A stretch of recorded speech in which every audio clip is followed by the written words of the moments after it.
Welcome to Suman TV. నేను మీ నవీన్. ప్రస్తుతం మనం ట్రీట్మెంట్ రేంజ్ హాస్పిటల్లో ఉన్నాము. మనతో ఉన్నారు ప్రముఖ సైకియాట్రిస్ట్, అదేవిధంగా సెక్షువాలజిస్ట్ డాక్టర్ సునీల్ కుమార్ రెడ్డి గారు. హాయ్ సార్, నమస్తే అండి. నమస్కారం. సార్, ఒక ఆర్టికల్ అయితే చదివాను, నిజంగా ఆశ్చర్యం వేసింది సార్ నాకు. అంటే ఆ ఆర్టికల్ సారాంశం ఏంటంటే, ఒక భర్త అంగం సైజ్ అనేది చిన్నగా ఉండడం వల్ల భార్య ఇల్లీగల్ అఫైర్ పెట్టుకుంది, ఎక్స్ట్రా మ్యారిటల్ అఫైర్ పెట్టుకుంది. అదేవిధంగా ఇద్దరి మధ్యన ఒక డైవర్స్ అయిపోయింది. సో నిజంగా అసలు ఈ సైజ్ అనేది అంత ఇంపార్టెంటా? అసలు ఎంత సైజ్ ఉంటే స్త్రీ అనేది తృప్తి పడుతుంది? అంటే అంగం సైజ్ ఎంత ఉంటే భార్య అనేది తృప్తి పడతారు? సో ఇప్పుడు మీరు డైరెక్ట్గా ఏంటి అంటే అంగం సైజ్ మ్యాటర్స్ అనేది అడుగుతున్నారు. నాకు అంటే మీరు ఆర్టికల్ చదివి ఉండొచ్చు. బేసికలీ నేను ఇలాంటి కేసెస్ డైరెక్ట్గా చూస్తుంటానండి.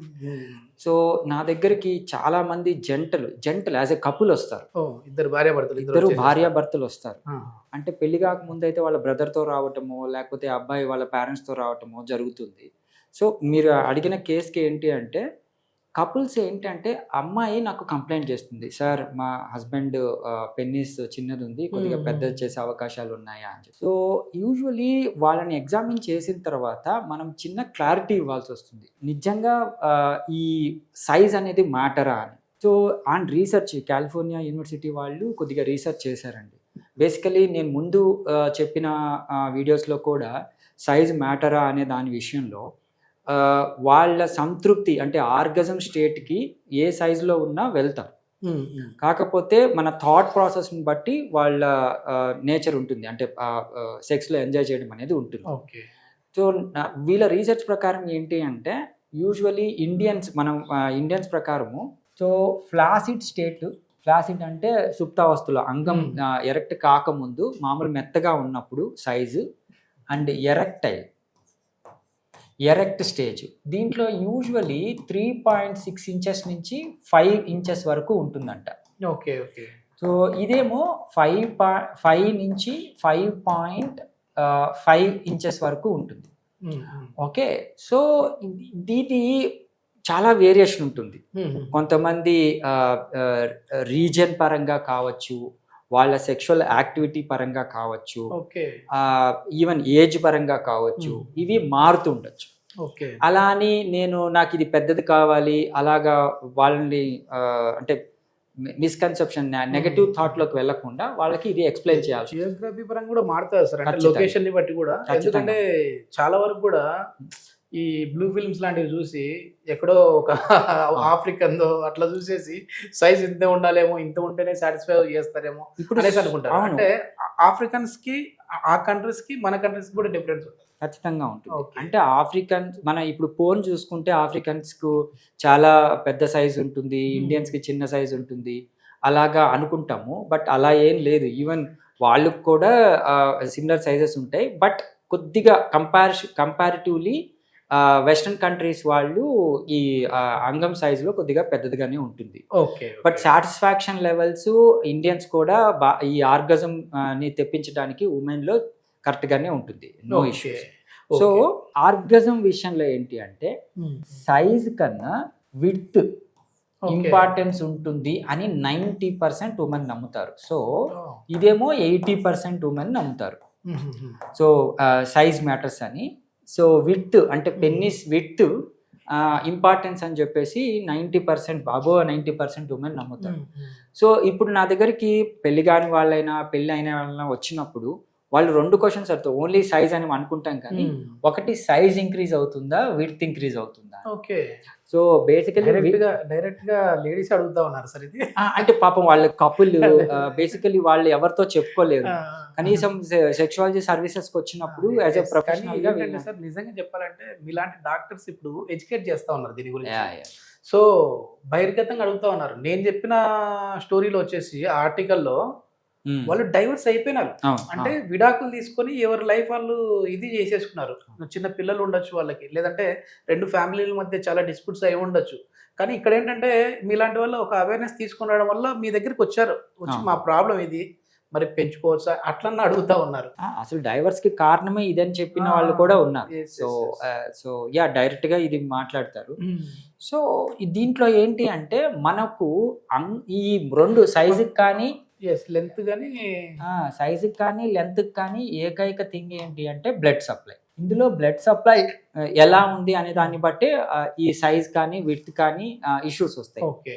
దీన్ని ఇంప్రవైజ్ చేసే టెక్నిక్కే షాక్ వేవ్ థెరపీ. సో అతనికి ఏదో మెడికేషన్స్, ఇంజెక్షన్స్ ఇవ్వటము, పెన్నీస్ ఇంప్లాంట్స్ పెట్టడము వాటికన్నా మినిమం వాళ్ళకి ఎటువంటి సైడ్ ఎఫెక్ట్స్ లేకుండా ఫ్యూచర్లో ఎటువంటి ఇబ్బంది లేకుండా మనము ఇవ్వగలిగిన టెక్నిక్ థెరపీ ఏంటంటే షాక్ వేవ్ థెరపీ. ఓకే.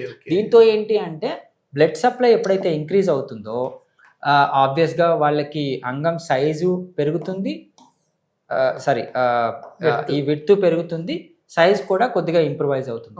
అలా అని ఏదో పెద్దదైపోతుంది, వీ కెన్ సాటిస్ఫై ఎనీవన్ అని కాదు. న్యాచురల్ గా వాళ్ళకి ఎంతవరకు రాగలరో అంతవరకు మనము చేయొచ్చు.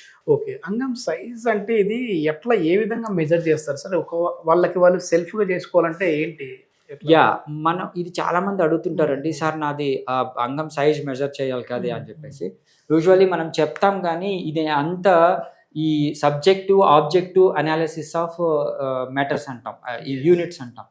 సో దయచేసి ఇదో నాకు ఇంత పెద్దది ఉంది, కరెక్ట్గా ఇంత పెరుగుతుంది అని మాత్రం దయచేసి అనుకోకండి. Yes, there is a measurement techniques to measure the penis. Like ఇది ప్యూబిస్ అనుకోండి, అంటే శరీరంలోని ఇక్కడ ప్యూబిస్ అని ఉంటుంది మనకు ఎముక భాగము.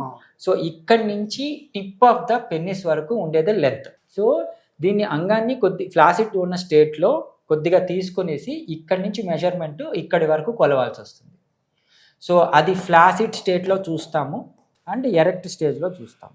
సో కొంతమంది కింద పెట్టడం అట్లా చేస్తారు, అలా కాదు. ఇక్కడ ప్యూబిక్ సింఫసైజ్ నుంచి ఇక్కడ వరకు కూడా షాఫ్ట్ వరకు కూడా చూస్తారు. ఇది కాదు, గ్లాన్స్ పెనిస్ వరకు చూడాలి. Okay. Okay. So glance penis అంటే ముందర ఈ చర్మం పక్కన పెట్టేస్తే ఈ చర్మము ఏదైతే ఆ ఫోర్ స్కిన్ ఉంటుందో దాన్ని తీసేసి గ్లాన్స్ పెనిస్ వరకు మనం మెజర్ చేయాల్సి వస్తుంది. దీన్ని actual length of the penis అంటాం. సో సర్కంసెషన్ ఏంటి అంటే ఇక్కడ కాకుండా మిడ్ ఆఫ్ ద షాఫ్ట్ లో చూస్తాం. సో ఇక్కడ ఎంత విడుతుందో దాన్ని సర్కంసెషన్ అంటాం. Okay. Okay. So flaccid state లో మామూలుగా పెన్నిస్ ఏంటంటే 3.5 ఇంచెస్ టు 5 ఇంచెస్ వరకు ఉంటుంది. అండ్ ఎరెక్ట్ స్టేట్ లో ఏంటంటే 5 ఇంచెస్ టు 5.5 ఇంచెస్ వరకు ఉంటుంది. ఓకే. ఓకే. సో ఇది అందరికి వేరే అంటే పర్సన్ టు పర్సన్ మారుతూ ఉంటుంది. యూజువలీ దాని గురించి కన్సర్న్ లేకపోతే వదిలేయచ్చు. బట్ ఎదుటి పర్సన్ అంటే ఆడవాళ్ళు కన్సర్న్ ఉన్న వాళ్ళకి మనం ఎంత చెప్పినా ఏంటంటే they won't realise. So in that cases we help with shock wave థెరపీతో ఒకవేళ ఆ ఉన్న అంగాన్ని అయితే సైజ్ పెంచే విధంగా, అదే విధంగా అంటే ఉన్నదాన్ని స్టిఫ్నెస్ చేసే విధంగా. ఓకే. అదే విధంగా ఇది ఇంకోటి ఏంటంటే సార్, టైం అనేది డ్యూరేషన్ పెరుగుతుందా ఈ షాక్ వేవ్ తో? అసలు ఎంత టైం అనేది చేస్తే సాటిస్ఫై అవుతారమ్మా? మీరు అడిగిన ఈ లెంత్ కి విడ్త్ కి కన్నా ముఖ్యంగా టైం, ప్రీమెచ్యూర్ ఎజాక్యులేషన్ అనేది ఇష్యూ కదా. అంటే అంగము స్తంభించిన తర్వాత స్ఖలనం అయ్యే టైంకి మధ్య గ్యాప్ని మనము మెజర్ చేసుకోవాల్సి వస్తుంది. యూజువల్లీ అది 30 సెకండ్స్ కన్నా తక్కువ ఉంటే దాన్ని ప్రీమెచ్యూర్ ఎజాక్యులేషన్ అంటాం. సో ఇది ఖచ్చితంగా మనం ఇంప్రవైజ్ చేయాల్సిన టెక్నిక్. వీటి రెండింటికన్నా ఏంటి అంటే ఈ పిఎంఈని కరెక్ట్ చేస్తే వాళ్ళ సెక్షువల్ డిస్ఫంక్షన్ ని ఇంప్రవైజ్ చేయొచ్చు. అండ్ ఈవెన్ పార్ట్నర్ కూడా సాటిస్ఫై అవుతుంది. సో దీన్ని ఇంప్రవైజ్ చేయడానికి ఏంటంటే మనకు చాలా టెక్నిక్స్, నేను అంటే ట్రెడిషనల్గా పాతకాలం నుంచి మనం ఏం ఫాలో అవుతామంటే స్టాప్ అండ్ గో మెథడ్ అని. అంటే అంగము, ఇది అంగం అనుకోండి, స్టాప్ అండ్ గో అంటే అంగం ఎరెక్ట్ అయిన తర్వాత మన ఎమోషన్స్ వచ్చి స్ఖలనం కావడానికి ముందు మనము ఈ రాపిడికి కానీ వాటెవర్ ఆ కనెక్షన్ని కానీ కొద్దిగా ఆపుతాం. అప్పుడు ఏంటంటే ఇప్పుడు మనకు ఆపుకునే శక్తి అంటే హోల్డింగ్ కెపాసిటీ అనేది ఇంప్రూవ్ అవుతుంది. అదొకటి స్టాప్ అండ్ గో మెథడ్ అంట. సో నెక్స్ట్ ఏంటంటే స్క్వీజ్ మెథడ్. స్క్వీజ్ మెథడ్ ఏంటంటే ఈ అంగం చివరి భాగంలో మనం నొక్కి పెట్టడం, అంటే స్ఖలనం కాకముందు ఎరెక్షన్ ఫుల్ స్టేజ్ లో వచ్చినప్పుడు ఇక్కడ మనం నొక్కి పెడతాం, దాన్ని స్క్వీజ్ మెథడ్. స్క్వీజ్ మెథడ్ అంటాం. ఈ స్క్వీజ్ మెథడ్ లో కూడా మనకు హోల్డింగ్ కెపాసిటీ అనేది ఇంప్రూవ్ అవుతుంది. అండ్ ఇంకొకటి కీగిల్స్ ఎక్సర్సైజెస్ అంటాం. ఈ కీగిల్స్ ఎక్సర్సైజెస్ లో ఏంటంటే పెల్విక్ మజిల్స్ కొద్దిగా ఇంప్రవైజ్ అయ్యి హోల్డింగ్ కెపాసిటీ అనేది ఇంప్రూవ్ అవుతుంది. కానీ బిలీవ్ మీ, ఇవి మనకి ఎంత చేసినా కానీ పాపం సెక్షువల్ యాక్ట్ లో ఇంత చేసుకునే దానికి వీలు కాదు. పాపం ఆ కుర్రవాడు యంగ్ స్టేజ్లో ఉన్న కుర్రవాడు ఇవి చేసి వాడి ప్రిమెచ్యూర్ ఎజాకులేషన్ని స్టాప్ చేయలేడు. సో ఇప్పుడు ఏంటంటే మనము షాక్ వేవ్ థెరపీ అంటే ఈ షాక్ వేవ్ థెరపీ మనం అంగానికి ఇవ్వడం ద్వారా వీళ్ళకి హోల్డింగ్ కెపాసిటీ అనేది ఇంప్రూవ్ అవుతుంది. Okay okay. సో అంటే బ్లడ్ ఏదైతే లోపలికి వెళ్ళిందో అది బ్యాక్ రాకుండా మనం ఆపుకునే శక్తి మనం షాక్ వేవ్ థెరపీతో ఇవ్వచ్చు. సో దీని ద్వారా వాళ్ళ ప్రిమెచ్యూర్ ఎజాకులేషన్ ని మనం బాగా కంట్రోల్ చేయొచ్చు. సో సైజు విడ్త్ కన్నా ఈ సెక్స్ చేసే కెపాసిటీ టైమింగ్ ఇంప్రూవ్ అయితే వాళ్ళు ఆబ్వియస్గా ఉమెన్ పార్ట్నర్ చాలా బాగా సాటిస్ఫై. Okay okay. ఎంత టైం సార్ అది? దీనికి ఏమైనా మెజర్ ఉందా ఏమన్నా, ఈ టైం నుంచి ఈ టైం అనేది? సో ఇట్ డిపెండ్స్ ఆన్ వాళ్ళ సెక్షువల్ యాక్ట్, ఫోర్ ప్లే, ఇవి చాలా మ్యాటర్స్ ఉంటాయి. బట్ పాపం యంగ్ కుర్ర వాళ్ళు ఏంటి అంటే అంగం స్తంభించిన వెంటనే సెక్షువల్ యాక్ట్కి వెళ్ళిపోవాలి అనుకుంటారు. అది కాకుండా హౌ టు సాటిస్ఫై దెమ్సెల్ఫ్, అంటే అతన్ని ఎలా సాటిస్ఫై చేసుకోవాలి, ఎదుటి వాళ్ళని సాటిస్ఫై ఎలా చేయాలి అనే దానికి కొన్ని టెక్నిక్స్ ఉంటాయి. అది ఫాలో అయితే time is also not matter. But less than 30 seconds కన్నా తక్కువ ఉంటే మాత్రం అది మనం ట్రీట్ చేసుకోవాల్సి వస్తుంది. దాన్ని premature ejaculation. Thank you sir. మొత్తానికి చాలామంది యూత్ ఎదురు చూస్తూ ఉన్న క్వశ్చన్ ఇది. సో పెళ్ళికి ముందే ఒకవేళ ఏదైనా ఈ సమస్యలు ఉన్నాయంటే ట్రీట్మెంట్ రేంజ్ హాస్పిటల్ వచ్చేసి షాక్ వేవ్ థెరపీ అనేది అయితే ఒక ట్రీట్ చేస్తూ ఉన్నారు. దీని నుంచి స్టిఫ్నెస్ అంటే అంగం స్టిఫ్నెస్గా ఉండడం కావచ్చు, లేదంటే అక్కడ ఉన్న బ్లడ్ సర్క్యులేషన్ ఎక్కువగా పెంచే విధంగా కూడా ఉంటుంది. ఎందుకంటే ఈ వయాగ్రాల కంటే అట్లాంటి జోలికి వెళ్ళి మళ్ళీ ఇతరత్ర డిసీజెస్ తెచ్చుకునే కంటే ఇది చాలా బెస్ట్ మెథడ్ అని చెప్పేసి సునీల్ కుమార్ రెడ్డి గారు చెప్తా ఉన్నారు. థ్యాంక్ యూ అండి. Thank you.